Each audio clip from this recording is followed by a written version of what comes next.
Hello and welcome to SciLax, powered by Research Luxembourg and straight from the studios at RTL City. As usual, you know, this podcast is all about research and science in Luxembourg. And our guest today is Dr. Robin White, who is Core Technologies Leader H2 and CO2 in the Materials Research and Technology Department at LIST, so Luxembourg Institute of Science and Technology. Robin graduated from the University of York, where he studied chemistry, materials and green chemistry, and obtained his PhD in chemistry. This year I had a chance to listen to him present the hydrogen research at LIST during the LIST Tech Day, and I'm sure he will refer to some of the things he presented during that event. The video is available online, and I'm going to share the link in the show notes as usual. Robin, thank you so much for coming today. Good morning, Hannah. Thank you very much for the invitation. Happy to be here. Before we met here in the studio, I was actually upstairs at RTL Today Radio, and I was talking to Meredith, and she was like, if I were to talk about hydrogen, I would get all stressed because that's just definitely not my comfort zone. And you know what? I would just ask, what is hydrogen? And that's also what I was planning to ask you, straight to the point. What is hydrogen? I think that's a really multifaceted answer, yes. So from a chemistry point of view, it's probably the most abundant element in the universe. You look at the sun, for example, I think it's mostly made of hydrogen, but in the form of plasma, so another state of matter, essentially. And then we look at Earth, it's pretty abundant, but not in its elemental or molecular form. So it's bound, for example, in water, where we find hydrogen. And if we speak in terms of the current, shall we say, situation in society, it's a lot of big hype at the moment, a lot of discussion about where hydrogen can play a role, for example, in the ambitions of countries, in terms of their energy and climate plans, in terms of reductions of emissions, in terms of decarbonisation of industry and society, the economy in general. It's an answer for many different people, I think. It's really important, I think, going forward when we look at the future of our society, our socio-economic framework in which we operate. Hydrogen will play a very, very key role. Then we can get into questions about, for example, how we produce hydrogen, how we use hydrogen, how we store hydrogen, all these kind of things. Yes, we're going to discuss all this, obviously. Yeah. But, I just remember already, 10 years ago, reading articles saying, now is the time, hydrogen for cars, not electric cars. And then what happened? Why do we actually ended up with electric cars and not hydrogen cars? It's important to know we have hydrogen cars. Yeah, I know, but it's it's a minority, isn't it? I'm not an economist, so I can't tell you exactly what the market dynamics were that promoted. So we say battery cars. I can imagine, when we look at certain promotion schemes that were put in place by respective international or national governments, for example, that promoted, for example, the development and promotion of battery technologies. I guess there's also some benefit, for example, from learning from other batteries that we use, for example, in a laptop here or in mobile phones, these kind of things, and the learnings we can generate from those experiences and translating them into higher level application, for example, in mobility. And then you have to think about also the system in some ways. So electricity is a little bit more freely available than hydrogen is right now in terms of mobility or transport applications. So I guess there's that element as well. So there's the infrastructure dynamic, I guess, as well. But we need electricity for hydrogen as well. So I think that's also important to know. Yeah. So, and also when we look at hydrogen cars, they also have batteries in hydrogen cars as well. So yeah, I think that's my small amount of knowledge on that particular area. I think that, there was some promotion of batteries, maybe a little bit of impetus in the market, and the R&D was also being promoted a little bit more, I think, maybe. But you can see there's a large impetus and a large change, a lot of traction now going into the hydrogen domain. You see coming from the European Commission, you come from activities from the High Horizon Europe funding program in Europe, for example, the Clean Hydrogen Partnership, which is a follow-on from the Fuel Cell and Hydrogen Joint Undertaking from the European Commission, which was associated with Horizon 2020 and previous framework funding programs. And you see various different organizations and also countries, for example, are obliged now, in the European Union at least, to issue national energy and climate plans, which must therefore entail at some point a hydrogen strategy for each country. And there is hydrogen strategy for Luxembourg, yeah, isn't sure. there? So the government, predominantly coming from the Ministry of Energy and Spatial Planning, released the hydrogen strategy for Luxembourg last September 2021. Is it in any way different than other countries? Or it's kind of like a similar approach as the European Union is expecting them to have? Yeah, so I mean, every country obviously has their own certain dynamic in terms of where they would need to deploy or use hydrogen. Luxembourg is a special case. We can't really compare it to Germany in terms of economic activities or where they need hydrogen. So there's no real substantial chemical industry in comparison to Germany and Luxembourg, for example. So the hydrogen demands in that context are different. And then there's also, the dynamics that you would expect from a country which is surrounded by much larger neighbours, for example. Yeah, I would imagine. Yeah. So, but the ambitions, there's a number of measures in the national hydrogen strategy, for example, with regards to how we get hydrogen, how much we need, for example. And you can see these are massive increases in hydrogen use by 2030, by 2050, is essentially from nothing right now. And where it comes from right now, for example, is of course from fossil sources. It's related, for example, with this national energy climate plan and how much hydrogen we need, how much electricity we would need, for example, if we wanted to produce hydrogen electrochemically. Yeah, so every country has their own really specific dynamic in terms of what hydrogen they need. Yeah. So yes. So you're a chemist, and I led you into the political discussion, which I'm sorry about, but we are leaving that. And you just mentioned, well, of course, producing hydrogen, that's fossil fuels. Well, of course, maybe not for everyone. So what's the story behind it? Can we have also clean hydrogen that's not fossil fuel, or that's not the same thing? Because we have blue hydrogen, green hydrogen, clean hydrogen, I don't know, isotopes of hydrogen. There's a lot of different terms we need to see and discuss. Yeah, so this is an interesting point at the moment, because you see a lot of terminology that is bounded around, and there's a lot of these colours of hydrogen, for example, which give, I don't know, some legitimacy perhaps to some types of hydrogen. Yeah, but I think for me personally as a scientist, I would like to see quantification and comparison. Yeah, so using colours is okay in a certain generic manner, but the key thing would be to compare, like, for example, what is the ecological impact of producing these different types of hydrogen? For me, we need to use, and a lot of the literature, not just me actually, shows that we really need to use green hydrogen, or really, really low ecological impact hydrogen to reach these emission targets, or these reduction targets they have in the national energy climate plans, for example, in Europe. So you have green hydrogen, yes, so we can produce green hydrogen from electricity or electrochemical means, yes, so using a device called an electrolyzer, which electrochemically splits water into its essentially into hydrogen oxygen. But to do that, we need green electrons, so to say. So that has to come from renewables. So if you look at electricity grid mixes, for example, there's no real example where we have 100% renewables all the time. So you can look at Denmark, for example. Very recently, they were able to couple their electricity grid, for example, with all renewables, yeah, for quite some time. So in the days, but there's no demonstration at the moment really. It goes for weeks and weeks and weeks, for example. Yeah, so often our electricity grids are a mix of different sources. Take Luxembourg, for example. Yeah, so you can see we import a lot of electricity, for example, into Luxembourg from Germany or from Belgium or from France. Yeah, and there's a lot of mixture going in that in terms of nuclear from France. Different mix coming from Germany. It's quite a complex mix in Germany in comparison to France, for example, which is around 75% nuclear. So all those things, if we want to have the lowest ecological impact hydrogen possible, we need to have 100% green renewable electricity providing that. That's in terms of grid connecting a hydrogen producing device such as an electrolyzer.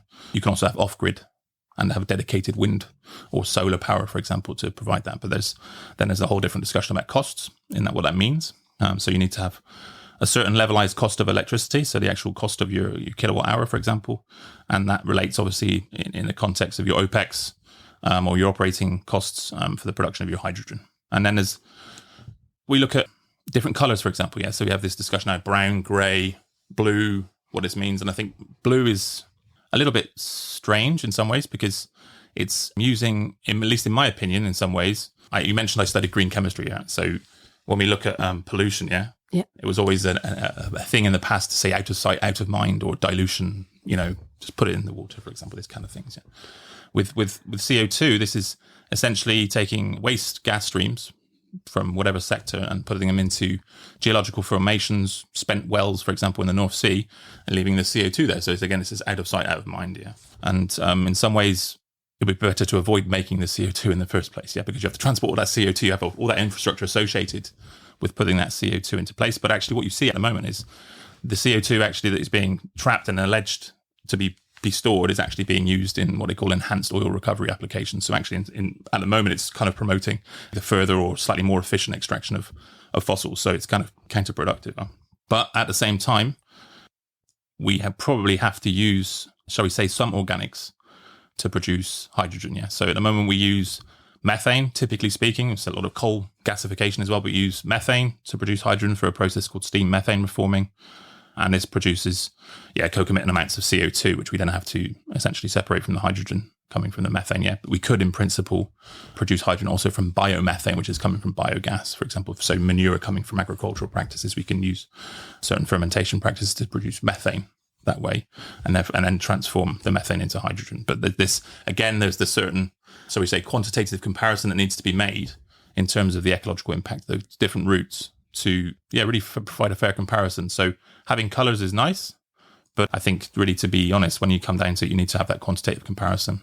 But that's I guess for the scientists, for the public, it's a little bit easier to say, I have my E85 or E95 type of fuel. I have the choice there between, and I think it would be good if we just had hydrogen and green hydrogen, so with the best ecological impact possible. Yeah, this is always a problem of terms and definitions, right? I mean, I know that whenever I ask my guests, okay, what is this? They would prefer to say, well, it depends, because of course it just really depends on various factors, and you can't just, easily define things. But of course, the general public prefers to have some framework to understand it. But I think it's also the problem of packaging, right? So the better you package it, maybe people will not really get down to the core of it, as you're saying, right? Out of sight, out of mind situation where the same with Luxembourg, as we are importing so much energy, we don't have this feeling of, we don't produce it, so that's kind of out of sight too. And I think that's a problematic thing. We don't tend to have enough time to actually research and see what is behind this green or blue or whichever hydrogen. Yeah.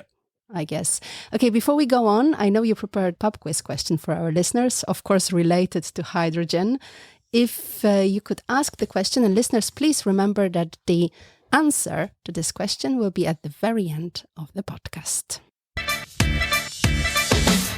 So the pub quiz question is, what is the most common use of hydrogen currently, and where does this hydrogen come from? Okay, so listeners, remember the answer to this question will be at the end, or maybe also during the discussion, because it's very difficult to avoid. Or maybe you've already mentioned it. Don't tell too much, because we really want you to listen until the end. But I think the subject is so interesting. I'm sure you'll be listening until the end of the podcast. Okay, so a little bit about common use of hydrogen, but the uncommon use. So what we are discussing right now, why are we so focused on hydrogen? Where can we apply hydrogen? Wow, this is a really potentially long answer, because one of the things that we have at the moment, shall we say, from an socioeconomic point of view, we have a rather linear economy. We're talking about producing stuff and not really understanding where it's coming from. But in the future, we want to have this circular economy. So we have recycling and we have use of waste, this kind of stuff. So in that context, we can think about, in the short term, we can think about legacy technologies. So you have a certain degree of installed infrastructure relating to steel manufacturing, obviously quite relevant in Luxembourg and also, shall we say, in the greater region as well, looking towards Saarland. And the production of steel has a certain amount of emissions associated with CO2 emissions, and potentially you can use hydrogen, ideally green hydrogen, to, shall we say, remediate those emissions and produce chemicals. And these are often coming under the umbrella of power to X or power to liquid or power to chemicals, these kind of, shall we say, global terms again. Why is it X actually, power to X? What's this X? X can be gas, liquid, chemicals. Okay. It can also be power to power, potentially. X means everything. All right. Kind of terminology. So we use hydrogen at the moment predominantly in petro refining and fertilizers. So we can, in principle, replace, shall we say, that brown hydrogen typically now with green hydrogen. As I mentioned, we have that legacy technology as well. So there's another example. So Haber-Bosch, any installations from the last 10 years, for example, will probably still be online for the next 10 to 15 years. So the question is, how do you bring those emissions down in the short term? Yeah. Likewise for steel. And then there's a lot of other technologies that you can think about going forward, which could replace those legacy technologies. But we, of course, require a little bit more development, potentially in some cases, and also their actual deployment. And the associated infrastructure needs to be built, and that takes time. And we have to do that essentially if we want to bring those emissions down. But what you can see if you go back to that initial power to X point, so we have this renewable energy. We're using renewable energy to produce hydrogen, and we can think about using hydrogen therefore to, shall we say, begin to level out the variable nature or intermittent nature of renewables that we have on a day-to-day basis, on a monthly basis, and a seasonal basis there. So we can use renewable energies when we have very high contributions. In the future, we will have very high contributions of renewable energy in terms of our electric mix. And we may be using, maybe not in Luxembourg, but maybe more generally, using hydrogen as a medium to store energy. So you can imagine, you can see the large, shall we say, natural gas infrastructure that we have to store natural gas. Obviously, there are various different fillings of these things at the moment due to certain geopolitical considerations.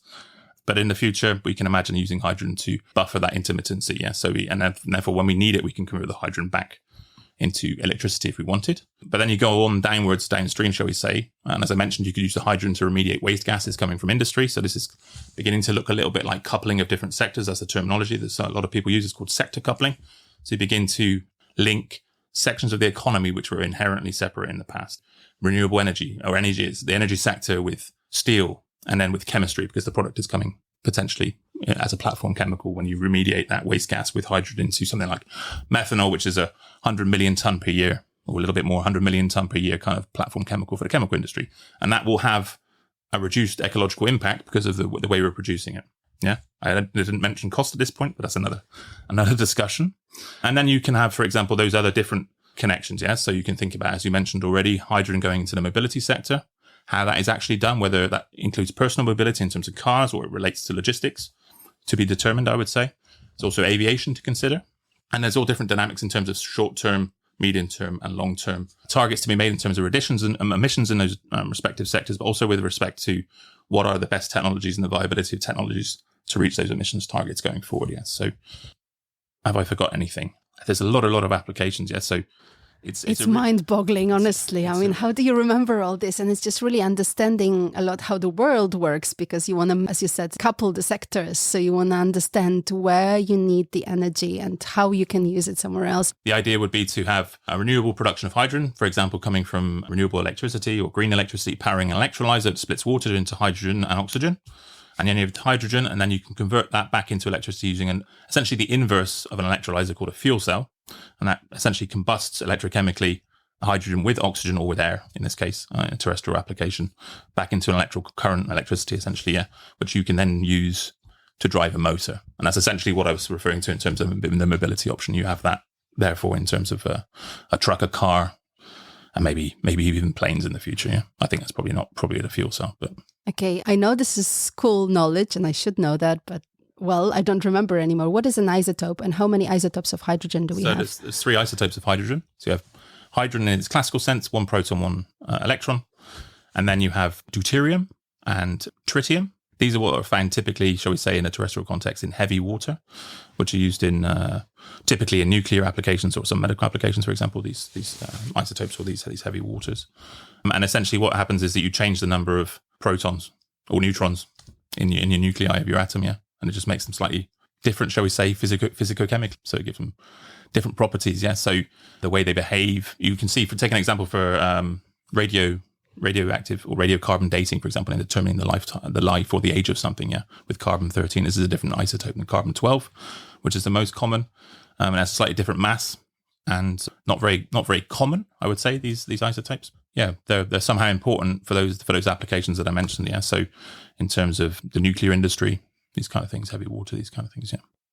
And you also mentioned they have special names, right? But that's not so common, as you said, carbon-12 or whatever. We would say hydrogen-2, hydrogen-3, but we also have the names for that. We could call them hydrogen-2, hydrogen-3, this kind of thing, yeah. But deuterium and tritium are the kind of standardized, probably arising from Greek or Latin, the names that have been given to the isotopes, yeah. I don't know why, actually. It's an interesting question. I never thought about it. Yeah, I'm going to research that. And if listeners, you're interested, put it in the show notes to see why. And we'll have another answer, but not to the pub quiz. Remember, that's at the end of the podcast.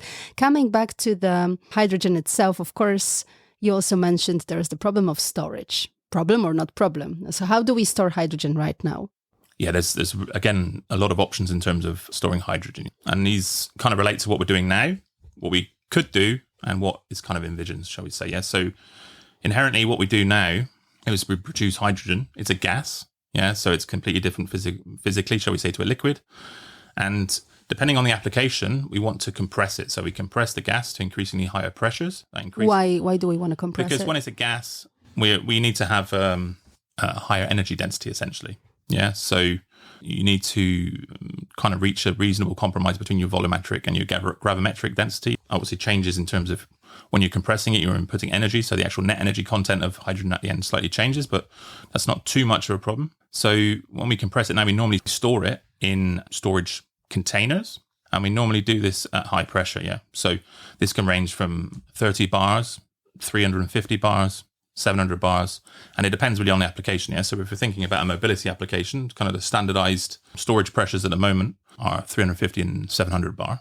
If we talk about going forward, the use of hydrogen aviation, for example, you want to increase further and further and further, so you get more energy per unit volume, essentially. So you're essentially carrying less. I mean, the storage tank is smaller. Exactly. So in the context of aviation, you want a smaller tank as possible, and you want the highest amount of energy in that volume of the tank as possible. So they're talking about going to 900 bars, for example. And that obviously has a relationship in terms of the materials that you use for the tank. For example, if you're talking about low pressure storage, you obviously have a different dynamic to very high pressure storage. If you're talking about mobility applications, you want to have a very stable, strong, shall we say, tank that can take 900 bars or 700 bars pressure, but you need it to be lightweight, and you need it to be, because when you're talking about mobility, you don't want, for example, in the case of a battery car, the battery is very heavy. You want to limit the amount of weight that you actually put onto the chassis as such, because therefore, in terms of how far you can go per tank is higher. So the tank materials, so these range again, so you can often have metals with particular coatings, for example, but they're normally very, very thick, so the actual tank is quite large, but the actual thickness of the wall is very, very, very high. But these are, shall we say, reasonable if you're just leaving the tank on the floor. You can also think about liquefying it again, so you see companies like Air Liquide that are very specialized or specialists, for example, in liquefaction. But again, that requires some sort of, shall we say, cryogenic technology, which means you have to cool it down, for example. It's another way of, when you liquefy, when you go from a gas to a liquid, you increase the energy density, of course, but that requires a lot of additional, shall we say, components in the overall structure of the plant. Again, that's not necessarily so feasible for mobility applications, because you need to have all those bits and pieces on board your particular mobility form. That's pretty much what I would say is standard at the moment, is you have either the compressed 350, 700 bar, or the liquefied hydrogen, depending on exactly what the idea is in terms of the end use. Going forward, you can think about other things. So there's a lot of stuff going on in the R&D space, for example, in terms of looking at how to do so-called solid state storage, for example, where we have a chemical reaction of hydrogen with a particular substance, which is the reaction which is potentially reversible, so that we can store hydrogen in a certain way with a solid, and then we can provide some stimuli where the hydrogen is then released on demand, for example. That's one thing as well. And then there's like a whole range of other things behind that as well, in terms of material choices, material design, all these kind of things. Okay, and also, at least, are you also trying to find some way to store hydrogen, or that's not part of your research?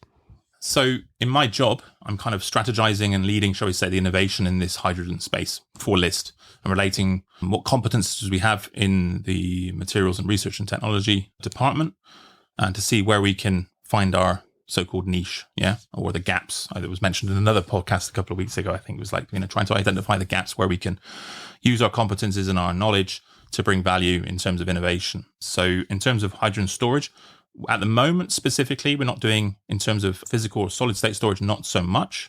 But I could say, for example, we have some ambitions in that direction. We have a lot of materials knowledge, which we think we can leverage in that direction, for example, in solid state storage. And we also have, although this is not necessarily my actual responsibility, it's a responsibility of a colleague of mine, is to look at the materials that we use for making the tanks, for hydrogen storage tanks. So considering, for example, the ecological impact of the materials that we use. So trying to look to use bio-based components, trying to understand, for example, the durability, the way hydrogen interacts, for example, with the materials that we use in the tank, how we can lightweight it, for example, all these kind of things that are kind of coming to the fore, and we're trying to push forward on, I would say, in LIST. And one of the technologies you actually presented during the Tech Day, if I remember right, there was this kind of special material, black material. Exactly, yeah. So again, that's from my colleague, Thierry Giraud. Yeah. They're looking again how to impregnate carbon fibers with this particular bio-based component. And then you can see from that demo. But wait a second, carbon. We're saying carbon here as well. It's a carbon-based material, okay. Yes. So it's like a carbon fiber, for example, which is dimensionally typically very strong, but also very, very lightweight because it's carbon, And the idea is to have integrate with that kind of material, particular resins or binders, for example, which provide the structural integrity, and we can wind it and essentially, if you like to put it in a very simple term, glue it all together. And then what we also showed at the Tech Day as well is about how our ability, for example, again, the responsibility of another colleague of mine, Jerome Policel, who is looking at, for example, if we want to put hydrogen into a tank, we want to know, for example, how the tank is behaving. So this is very important from a safety point of view. And we are looking at, for example, the ability to print and integrate onboard sensors and sensorics that allow us to understand what is happening to the tank. And this is very important, for example, if we want to determine or to be able to react, for example, to a critical failure in the tank wall, for example. So that's the kind of things in the storage that we're looking at. So just wondering, it's interesting. You mentioned the sensors, you mentioned the storage, but you also did not mention, and I'm just coming back to the video I watched actually in the morning today with my son, who was like, wow, this is so cool. You had this kind of a moving sphere. What was that? I mean, I'm again leading our listeners to watch the video. I'm definitely going to share it in the show notes because otherwise you don't know what we're talking about. There is also another type of research related to actually getting the hydrogen, isn't it? Yeah, so we're coming back to that, the actual production of hydrogen, yeah, so really focusing on that green hydrogen I mentioned earlier, yeah. Yeah, so one of the examples we showed at the Tech Day was a combination of a number of technologies into kind of a demonstrator device, so essentially producing hydrogen from wave energy, yeah, so the waves move, this is kinetic energy, the device on board is an energy harvester, this converts kinetic energy to an electric current, and this electric current can then power an electrolyzer to convert water into hydrogen and oxygen. And one of the other things we have in that demonstrator device is essentially a condensator, which evaporates seawater into slightly purer water, or purified water, if you like. And then we can use that in the electrolyzer. So it's all on board. It's a nice, interesting demonstrator, I think, and it's quite visually quite interesting. And I think it connects people. The practicality of that is something else. So how do you get all the hydrogen out? We need a lot of hydrogen, so is that really? And would it have to be very big, or like what's the scale also of the device itself? At the moment, you saw it's basically the size of a football, and it's really just a demonstrator of what we can do in terms of combining different technologies that we're working on, at least in MRT. Yeah, in a subjective way, I don't think that necessarily can be put forward in terms of a very, very large scale application, but you can think of maybe some smaller scale applications. Whether this is currents on rivers or waves or tidal currents in rivers, for example, these kind of things for very smaller, shall we say, localized production of hydrogen potentially. But I think though, in terms, again, it comes back to the cost and the infrastructure and all these kind of things. And we haven't done, for example, the techno-economic analysis or the cost analysis, these things. So I can't give you a direct value, but I can imagine that it might be a little bit more trickier in terms of the overall infrastructure when producing hydrogen in that manner in comparison to other ways. Yeah. But again, it depends. There's the various different dynamics in that discussion, which may provide a business case. You mentioned a lot electrolyzers. So I also wanted to understand that. Do we actually produce electrolyzers in Europe, or do we have to source them? This is the question right now. Okay. So we talk a lot about hydrogen. Green hydrogen specific. There's a couple of things that we really need to highlight in that context. All these end applications don't mean anything if we can't produce green hydrogen. We don't have essentially any infrastructure at the moment to produce green hydrogen. Yeah, so we have, shall we say, to give a rough quantitative value, a couple of hundred maybe of megawatts of installed green electrolyzer capacity. Where? Yeah, so I would say there's increasing amounts historically in Norway, for example, because they have a lot of hydropower, for example. Yeah, so electrolyzer technology has been known for 150 years or something. Yeah, so it's not necessarily new, but in Norway they've been doing it because the hydroelectric provides a low electricity cost, essentially. Yeah, and then you have electrolyzers, so we say more generally, not necessarily based on electrochemical splitting of water, but they've been used historically, for example, in chlorine production. So you often find them in that context associated with certain industrial petrochemical plants, for example, we can make PVC, these kind of things. Yeah, but you see increasingly, and you see a lot of traction. If you look on LinkedIn, if you're in this field, you see a lot of discussion now coming from the European Commission. There's a lot of impetus, a lot of finance coming through various different funding mechanisms, whether this is through post-COVID regeneration, Repower EU, these kind of things, the New Deal in the European Union, yeah, to really focus on how we can actually scale up very, very quickly our capacity to produce electrolyzers. Yeah. So the actual manufacturing in the infrastructure. Yeah. So as I mentioned, we only have hundreds of megawatts really in focus right now. And if you look at some expectations, we need tens of gigawatts. Okay. And how? Yeah, that's a very, very good question. But there's a lot of externalities with that. Yeah, so you need the infrastructure to produce electrolyzers. There's a couple of different types of electrolyzers that have different roles to play in that landscape, so to say. And then there's a lot of questions, for example, in some cases regarding so-called critical raw materials. Yeah, so the supply chains associated with the materials that we need to produce electrolyzers.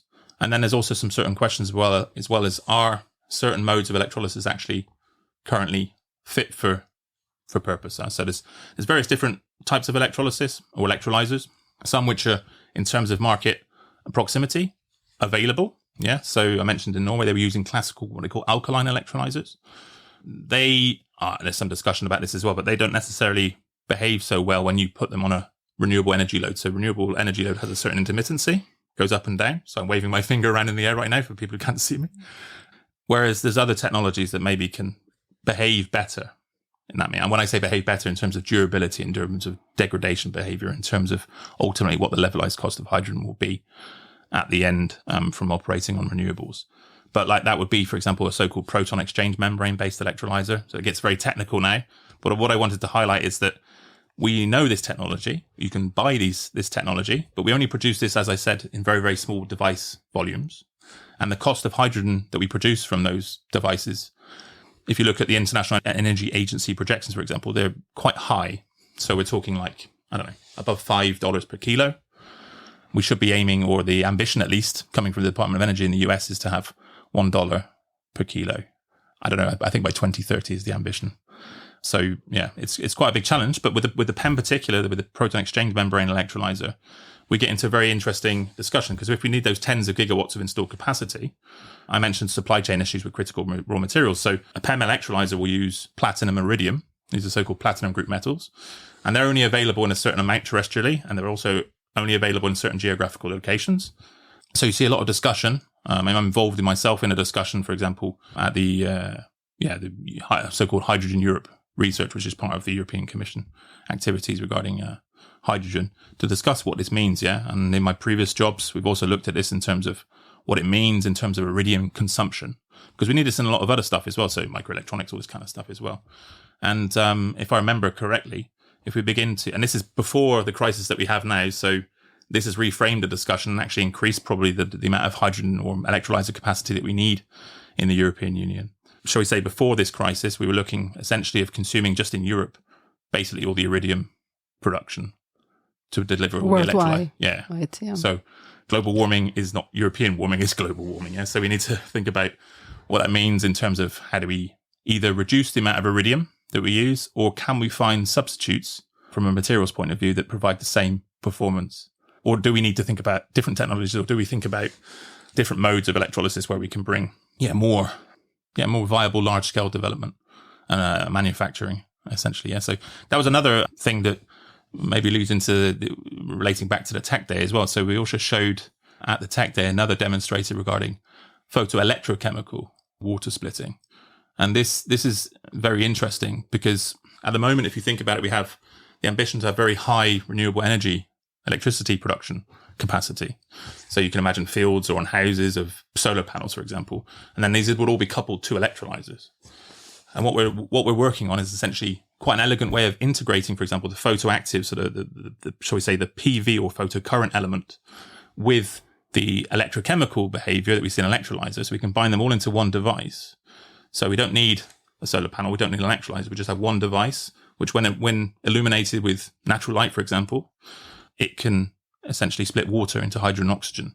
And then therefore you can think about a much more higher level of integration in terms of your device and of your materials. But then in terms of that technology relative to electrolyzers in terms of maturity, so-called technology readiness level, or a manufacturing readiness level is another term that's increasingly used in this domain, we're a little bit behind. So we have, again, this dynamic of short-term, medium-term, and longer-term solutions that we try to look at and try to provide solutions to the challenges that we identify in those respective domains and technologies, essentially. And full respect to you, honestly. I mean, whenever I talk to someone who specializes in the field like hydrogen or whatever else, whatever guests I had, it was always this feeling that you open a Pandora box and then you try to kind of sort it out. And I'm always so impressed that you actually manage, because in a way, if you go one way, then you realize, yeah, but by the way, we need that, and then we need that. And there's always, it leads you to some place where you don't want to go. So it's really like, and then understanding, okay, this solution actually is better than that one, because then we don't have iridium, or we can use more renewable sources of energy. It's so difficult to compare and kind of go one way. Yeah, and you can even go to like higher levels. So the macro discussion, for example, about United Nations Sustainable Development Goals. When we extract, for example, platinum or iridium from South Africa, are we making sure that people in South Africa are having the value from that as such? Yeah, so you get into all kinds of, shall we say, mirrored discussions that we see with fossils from the geopolitical level, translating into the hydrogen economy, for example. But what's really important, I think, to emphasize is that we really need a very, very, very quick and rapid acceleration of the availability of green electricity. And we probably need a massive amount increase of our ability to produce electricity generally, because we'll need a lot of that electricity to drive that installed electrolyzer capacity that is foreseen. And alongside that, we need this huge, I would say, a second industrial revolution almost in terms of our ability to manufacture devices that we need for this hydrogen economy. So it could be electrolyzers, it can be fuel cells, it could be the storage tanks. So there's a lot to be done, which is lucky for me, I guess, in some ways, as a researcher in the area. But there's a lot of challenges that we need to do. And I think, also from our department point of view, I think we're in a good place in that context. It's very materials, a lot of challenges relating to materials, about how we can deliver solutions quickly, how we can, shall we say, accelerate the innovation cycle. So if you think about bringing new products to the market in that context, so we need all these new products, as you mentioned. Invariably, bringing a new product to the market takes in excess of 10 years. Yeah. So there's so-called valley of death, all this kind of innovation cycles and discussion that you can see. We need these materials probably, or devices, much, much quicker. So can we leverage certain skills to accelerate that? So that's a lot of things we also discuss, for example. So how we can bring computational skills, how we can do what we call in silico research. So we do stuff computationally with machine learning, artificial intelligence, so we can discover new materials. So replacing iridium being an example, or new catalysts for photoelectrochemical hydrogen synthesis, for example. Yeah. How can we bring those kind of skills in so that we can have a much, much quicker innovation cycle, so that we can bring solutions much, much quicker than we have done in the past to partners, for example, in industry who need this. Yeah. So that's one thing we also are trying to accelerate ourselves, essentially. Yeah. Well, you sound very positive. I'm happy to hear that, because honestly, when I started thinking of all the possibilities and the fact that we are not fast enough, I tend to be a little bit more on the negative side. So it's good to hear that you're still, putting all your effort and saying yes, we're going to make it. We just need more people and understand that this is what we need to do as fast as possible. I hope so. Yeah. Yes, exactly. We're kind of slowly wrapping up. So I still will have couple of questions for you. But first of all, I want to focus on the answer to the pub quiz. So once again, if you can remind our listeners what the question was and then tell us what the answer is. Yeah, so the question was, what is the most common use of hydrogen currently, and where does this hydrogen come from? And the answer is? So I'll start from the end of the question. So the vast majority of our hydrogen comes from fossils, and in particular from, I mentioned earlier, steam methane reforming, but also coal gasification, so essentially fossils. And I also mentioned earlier in the podcast where it's used most commonly. So at the moment, this is in petrochemical refineries, for example, and fertilizer manufacturing. So the so-called Haber-Bosch process to produce ammonia, which is essentially the basis for food chains and, to deliver fertilizers to agriculture in that context. So question to you here, you said steam reforming. Yeah. Yeah. And that's what, putting something in higher temperature? Yeah. And essentially you get steam. High temperature steam. You have a certain catalyst in there as well. And you convert methane with water or steam into hydrogen, CO, and some CO2. Yeah. And this is the most common one. And then we also talked today about electrolyzers. Yeah. What else? Oh, yes. So there's a plethora of really options. Yeah. So I mentioned also photoelectrochemical water splitting. You can think about, there's a lot of discussion as well, for example, about biomass-based approaches. Yeah. So or waste-based approaches. Yeah. So you can think about converting waste through various different, it could be gasification, it could be pyrolytic approaches to... Pyrolytic approaches? Essentially high temperature treatment of waste to release hydrogen. Again, and likewise with biomass. You can also think about, enzymatic processes as well in principle. But if we look at our current economic model, it's really all about what the levelized cost of hydrogen from those different routes will be.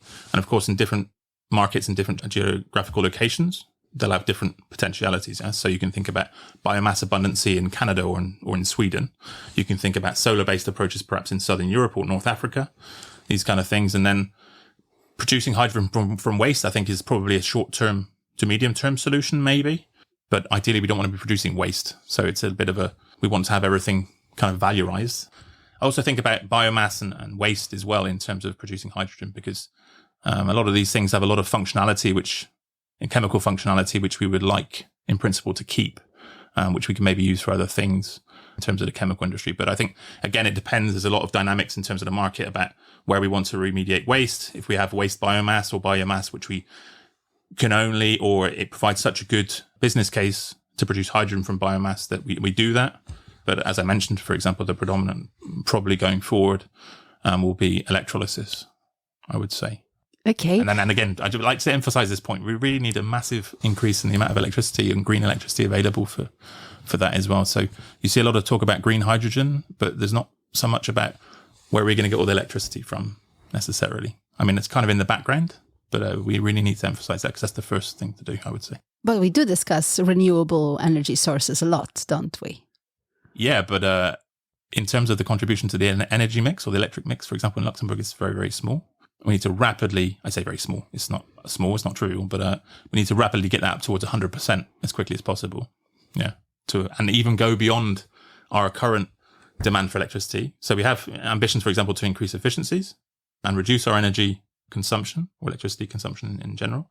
But we'll need more and more electricity to support that electrolysis expectation going forward. Yeah. So that's where we start. I think that's really important to emphasize. Yeah, because we need to do the materials, the manufacturing, alongside this rollout or this very, very quick rollout of wind, solar, and what other renewables that we need in the mix. When I introduced you today, I said that you're the core technologies leader, H2 and CO2. And we talked all about hydrogen, but we did not mention much CO2. So is that something that you also focus a lot on, or is more your energy goes more into hydrogen? I would say that they're very closely related, yes. So from a technology point of view, when we're talking about the challenges that we would face in producing hydrogen, we can learn a lot from that in terms of the materials that we use, how we design those materials, how we fabricate, synthesize, and ultimately manufacture those materials into the devices. We can learn a lot from that experience, I would say. And maybe to give you an example, yeah, I mentioned taking waste gases from industry and converting that with hydrogen into chemicals. So power to chemicals being an example, yeah. You produce hydrogen electrochemically, you have renewable electricity coming in to an electrolyzer, it splits water into hydrogen and oxygen, the hydrogen comes off, you take it to another reactor and you do a thermochemical reaction with carbon dioxide, for example, and you produce oxygenates, methanol being a classical example in this context. You might then want to transform methanol into another chemical such as ethylene. This is known, industrially known, from another thermochemical approach. When we learn about how we can manipulate and control and structurize matter in the context of producing high performance electrolyzers for water splitting, can we not think about doing electrochemical conversion of CO2 directly into those chemical products at the end? So you have a much more compressed, shall we say, production chain, and we have a much more elegant device which can do the chemistry for us. Yeah. But again, relative to technology, relative to levels, relative to where we need to be in terms of performance, in terms of a technical term in terms of current densities that we need, for example, to provide a business case for producing those molecules electrochemically in that context, we're still a little bit way off, I would say. There's some examples that are getting there, but again, as I said, the learnings from depositing and structuring materials at the nanoscale, thin films, nanoparticles, 3D structured electrodes, all these kind of things to deliver the high performance, the high current densities, power densities, whatever it is, electrolyzers, fuel cells. The materials is key, and we can learn and we can begin to translate that. And we can even go into blue sky. There's a lot of, blue sky discussions on that as well. So we can think about replacing potentially Haber-Bosch processes. Yeah. So very large scale Haber-Bosch process for the production of ammonia as a basis for the fertilizer sector and agricultural sector. Therefore, that only works because of very, very large scale production, essentially. Economies of scale work in favor of that. You can't bring that down, for example, and produce Haber-Bosch locally because the cost dynamic is too high. But if you were able to do that in an electrochemical cell, what are the benefits of doing that? Can we make, for example, localized ammonia production or fertilizer production in closer proximity to where it's used? So therefore you have a reduction in infrastructure, you have a reduction in transport demands, for example. There's all these system dynamics then come into play with that kind of thing. And I think that's quite important to think about going forward, because when we talk about sustainability and when we talk about this hydrogen economy, what we want to do is essentially get to a point where we're, I would say, in some ways mimicking natural processes. Yeah. So converting water, converting CO2 into chemicals, into fuels, into energy storage, all the things we see in nature, all the things we see in plants, essentially. And I think that's the direction that we're ultimately going. So you see, I mentioned photoelectrochemical chemistry or synthesis earlier on. This is essentially some sort of artificial photosynthesis. One more thing, as we're talking about, blue sky and ideas and all that, I wanted to ask you a little bit further away from hydrogen is the carbon capture technology. So what about that? Because you're saying, okay, what we can then do with CO2, but where are we with the idea of just capturing whatever we are producing? From the air, we have around 410 parts per million of CO2 in the air. We should ideally be 350 parts per million or lower. So as you said, the idea is to provide a technological solution to removing some of that CO2 from the air. Yeah? So you have a couple of companies that are probably at the forefront of that area. So Climeworks in Switzerland and also Carbon Engineering from Canada. Climeworks, I would say, is probably, in my vision, a bit more near because they're quite prominent in the European sphere, for example, and they are just building, commissioning, as far as I know, nearly online with a fully operational direct air capture plant in Iceland. So they're going to be taken with their technology. So they have a technology which is proprietary, of course, and they are actually demonstrating that already at a high technology readiness level. So actually getting towards market deployment, I would say. And likewise, I think Carbon Engineering in Canada have a number of pilots, maybe going beyond a little bit, pilot level demonstration of their technology. So they have two different technologies, as far as I'm aware. Yeah. So it's not science fiction at all. It's not science fiction at all. But again, if we operate in our conventional socioeconomic kind of environment, there are some sort of cost concerns with doing that. And then you get into the discussion about how the market can be organized in terms of emissions tradings, all these kind of things to support these kind of things. Yeah, but that's another discussion, I would say. Yeah, in industry, you also have a variety of technologies that are already deployed in terms of capturing waste CO2 or CO2-CO mixes or just waste gases in general that are coming off the exhaust of industrial processes, whether this is steel, chemical production, all these kind of things. This is already done. And as far as I'm aware, actually, the carbon capture, what do you do with the CO2 afterwards? Yeah, so that's what I wanted to ask, because again, the technology sounds great, but then what next? I mean, you have to somehow put it somewhere, I don't know. Yeah, so that comes back to the initial, I think I mentioned more or less at the beginning, was the idea is to then transport that CO2, generally put into spent or empty gas or oil wells, for example, in the North Sea or certain geological formations. So in caverns, for example, that have certain chemistry suitable for this. As far as I know, in Luxembourgish law, this is illegal in Luxembourg to do. But we have to check that. Okay, so once again, I'll try to research. If not, listeners, it's an appeal to you. If you know something more, tell us. But then you get into an infrastructure dynamic. Yeah, so if you're capturing CO2, I don't know, in the Ruhrgebiet in Germany, for example, and you want to transport all that CO2 to the North Sea, you need associated infrastructure. And how do you do that? That's why that discussion that I mentioned, Power to X, for example, the discussion is also running in parallel. So you have this CCUS, so carbon capture, utilization, and storage. You have the Power to X would be a CCU, so carbon capture and utilization. So you'd capture a waste gas coming from, as I mentioned earlier, from a steel manufacturing site and convert that, for example, ideally with green hydrogen into a platform chemical, or you could store it somewhere in principle. But as I mentioned, from a point of view of green chemistry, out of sight, out of mind is not necessarily the thing to do, but I think probably we'll need to do some of it. But then there's a variety of other discussions that come in, for example. That's for another podcast. No, if there's an earthquake, for example, and that the geological formation, for example, then breaks, or the leakages, for example, it's like a little bit of a challenge, I would say. Just a little one. Yeah. Okay, so that, as I said, hopefully we're going to discuss next time when the technology is a bit more advanced. I will be happy to host you again. But for today, thank you so much for coming and for sharing this small piece of your world with us. Thank you very much. Thank you, Robin, and thank you, listeners, for joining us today. This was SciLux. As usual, we talked about research and science in Luxembourg. And of course, don't forget to subscribe, to follow us. I always appeal. And then, nobody's rated the podcast yet on the podcasting platform. So please go and say, we love it. Well, you can also say you don't like it if you really want to. And yes, join us next time for the next episode. And until then, goodbye. My name is Hanna Siemaszko. And this was SciLux, powered by Research Luxembourg.